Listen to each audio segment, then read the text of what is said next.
The CPM Explained.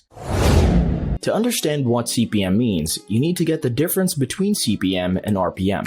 The CPM is how much companies have to pay to have an ad displayed in 1,000 videos of your channel. The RPM is how much you're left with after YouTube takes its commission. But before that, let me remind you that your channel will start earning money from the Adsense program when you reach the milestone of 1,000 subscribers and 4,000 hours of watch time. While shorts can push your channel and get you more subscribers, they're not included in the watch duration needed to get monetized. Coming back to the CPM, this metric isn't permanent. You may experience a significant increase in holidays and a sudden decrease right after that. This variation also happens when you publish videos related to a current event. So to prevent a strong drop in revenue, you need to understand your niche's potential.